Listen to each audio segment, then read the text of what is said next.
Humans use honey as a condiment, drizzled on a piece of cheese or bread, or as an ingredient in a recipe for baking, or to sweeten up a dressing or marinade. You know where honey comes from bees. But you probably don't know the deeper history of how it all came to be from flower to bottle. Honey is produced by honeybee colonies when worker bees forage for nectar from flowers, which they later convert into honey. Nectar is collected with their little bitty tongues called a proboscis, and once in their stomach, the nectar undergoes a remarkable process called inversion to break down complex sugars. Worker bees pass the nectar from their stomachs to house bees, who store it in wax cells and dry it with their wings so it becomes sticky and syrup-like. Then they seal up the cell to store it. Honeybees maintain the hive's temperature around 95 degrees, which influences their productivity and the continuation of making honey until all cells are full. Honey is long-lasting due to reduced water content and added sugar, which inhibits bacterial growth. Honey can be stored almost indefinitely.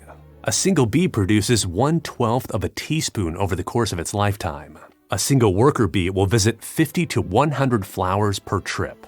It takes 2 million flower visits for a honeybee colony to produce 1 pound of honey. Once bees within the hive have reduced the moisture content, they mix the honey with pollen to feed their bee larvae, which is called bee bread. Honeybees produce more honey than they could ever use, which allows us humans to carefully enjoy what is not being used. The practice of collecting honey dates back to ancient times, long before the domestication of honeybees, known as honey hunting.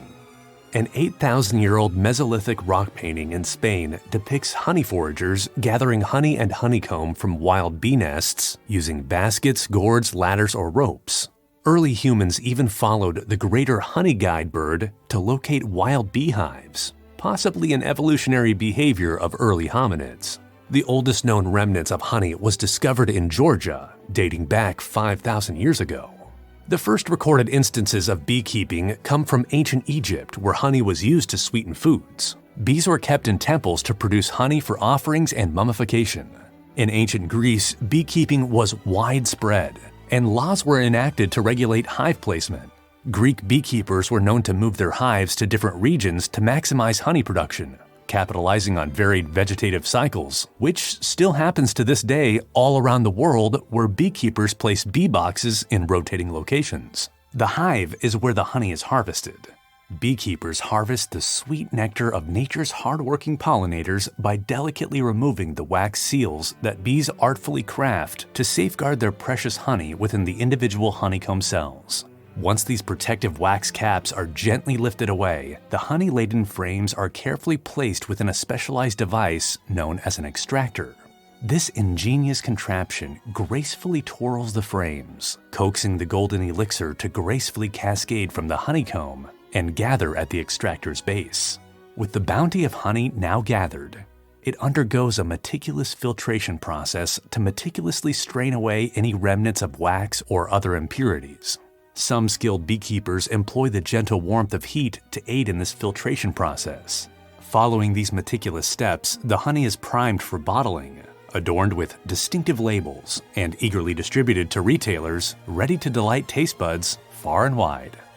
Honey is available worldwide in many different flavors and varieties. It can be a sweet addition to a cheese and charcuterie board, as a spread or topping on bread or pancakes, and even used as medicine to heal wounds and as a natural cough remedy. So the next time you grab a bottle of honey, know that you're holding not only a piece of history, but honeybee spit. Thanks for watching, and let us know in the comments what condiment you'd like us to dive into next. Till next time, my friends, keep up that condiment buzz.